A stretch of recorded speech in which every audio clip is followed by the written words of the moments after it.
എന്റെ പ്രിയമുള്ളവര്, പ്രവാചകന്റെ കൂട്ടുകാരാകാനുള്ള മൂന്നാമത്തെ വഴി എന്തെന്നറിയോ?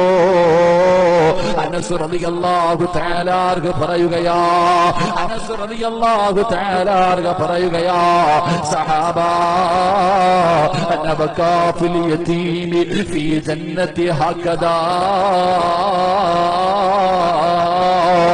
റസൂലുള്ളാഹി പറയുന്നു, സഹാബത്തേ, യതീമായ മക്കളെ സ്നേഹിക്കുന്നവരുണ്ടല്ലോ, അതാ യതീമായ കുഞ്ഞുങ്ങളെ സ്നേഹിക്കുന്നവരുണ്ടല്ലോ, അവർക്ക് ഭക്ഷണം കൊടുക്കുന്നവരുണ്ടല്ലോ, അവർക്ക് മഹത്വം നൽകുന്നവരുണ്ടല്ലോ, അവര് നാളെ സ്വർഗ്ഗത്തിൽ എന്റെ കൂടെ ഒരുമിച്ചാണെന്ന് അസ്റഫുൽ ഖൽഖ് നബി മുഹമ്മദ് മുസ്തഫ സല്ലല്ലാഹു അലൈഹി വസല്ലമ തങ്ങളെ പറഞ്ഞു തരുമ്പോൾ, പടച്ചവര്, പ്രവാചകൻ യതീമായിരുന്നു. ജനിക്കുന്നതിന് മുമ്പേ വാപ്പ മരണപ്പെട്ടു, കണ്ണു കൊതിരിയിരുന്നതിന് മുമ്പേ ഉമ്മ മരണപ്പെട്ടു.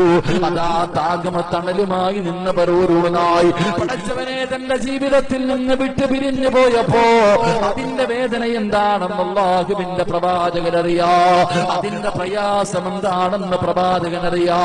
അതുകൊണ്ടാണ് അല്ലാഹുവിന്റെ പ്രവാചകൻ പറഞ്ഞത്, യതീമായ മക്കളെ സ്നേഹിക്കുന്നവരുണ്ടല്ലോ, യതീമായ മക്കളെ സഹായിക്കുന്നവരുണ്ടല്ലോ, യതീമായ മക്കളെ സന്തോഷിപ്പിക്കുന്നവരുണ്ടല്ലോ, അവര് നാളെ സ്വർഗ്ഗത്തിൽ എന്റെ കൂടെയാണ് സഹാബാ.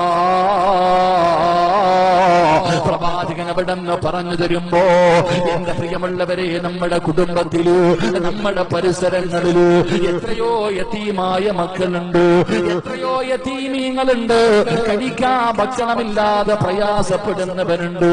അല്ലാഹുവേ, തിരിഞ്ഞു നോക്കാതെ നടക്കുമ്പോ, അവരെ കാണാതെ നടക്കുമ്പോ, എന്റെ പ്രിയമുള്ളവരെ, യതീമായ മക്കളെ നിങ്ങൾ തെരഞ്ഞു നടക്കണേ.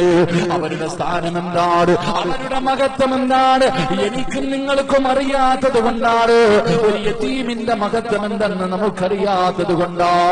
അല്ലാഹുവിന്റെ പ്രവാചകൻ പറയുകയാ, സഹോദരാ, ഒരു യതീമിന്റെ വില നിനക്കറിയുമായിരുന്നെങ്കിലോ, ഒരു യതീമിന്റെ മഹത്വം നിനക്കറിയുമായിരുന്നെങ്കിലോ, യതീമായ മക്കളെ തെരഞ്ഞു നീ നടക്കുമായിരുന്നു. അല്ലാഹുവിന്റെ പ്രവാചകൻ പറയുകയാണ്, ആരെങ്കിലും ഒരു യതീമായ കുട്ടിയുണ്ടല്ലോ, പറയുകയാണ്, ഏതെങ്കിലും ഒരു മനുഷ്യന് യതീമായ ഒരു കുഞ്ഞിന്റെ തലയിൽ കൈവച്ചിട്ട്, പ്രവാചകൻ അവിടെന്ന് പറയുകയാ, യതീമായ ഒരു കുഞ്ഞിന്റെ തലയിൽ കൈവച്ചിട്ട് ഏതെങ്കിലും ഒരു മനുഷ്യന് അല്ലാഹുവിന്റെ തൃപ്തി മാത്രം കരുതിയിട്ടൊന്ന് തടകിയാൽ, റസൂലുള്ളാഹി സ്വല്ലല്ലാഹു അലൈഹി വസല്ലം തങ്ങൾ പറഞ്ഞു, യതീമായ ഒരു കുഞ്ഞിന്റെ തലയിൽ ഏതെങ്കിലും ഒരു മനുഷ്യൻ കൈകൊണ്ട് ഇങ്ങനെ തടകിയാൽ എത്ര രോമങ്ങൾ നിന്റെ കയ്യിൽ കൊള്ളുന്നുണ്ടോ അത്രയും പാപം അല്ലാഹു പുറത്തു തരുമെന്ന് നബി മുഹമ്മദ് മുസ്തഫ. ഉറക്കപ്പറ നബി മുഹമ്മദ് മുസ്തഫ.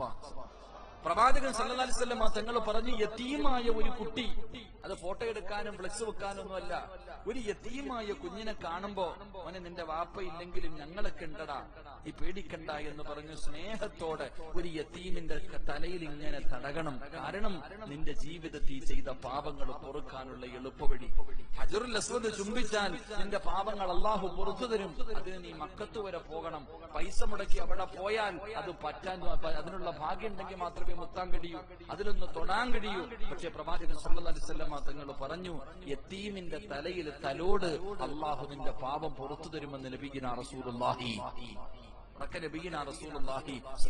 നമ്മുടെ വീടിന്റെ പരിസരത്ത് എത്രയോ യതീമുകൾ, നമ്മുടെ കുടുംബത്തിൽ എത്രയോ യതീമുകൾ നമ്മൾ തിരിഞ്ഞു നോക്കാറില്ല. അവരുടെ മഹത്വം, അവരുടെ പവിത്രത, അവരുടെ സ്ഥാനം റസൂലുള്ളാഹി സ്വല്ലല്ലാഹു അലൈഹി വസല്ലമ തങ്ങൾ പറഞ്ഞു, യതീമു സന്തോഷത്തോടുകൂടി കഴിയുന്ന വീട് ആകാശത്തിന്റെ കീഴിലെ ഏറ്റവും മനോഹരമായ വീടാണെന്ന് നബിയിനാ റസൂലുള്ളാഹി.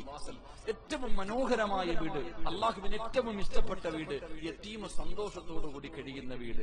ഏറ്റവും വെറുത്ത വീട്, ആകാശത്തിന്റെ കീഴിലെ ഏറ്റവും നശിച്ച വീട്, യതീമിന്റെ കണ്ണുനീര് വീഴുന്ന വീടാണെന്ന് നബി മുഹമ്മദ് മുസ്തഫ സല്ലല്ലാഹു അലൈഹി വസല്ലം. അല്ലാഹു നമുക്ക് ഈമാൻ നൽകുമാറാകട്ടെ.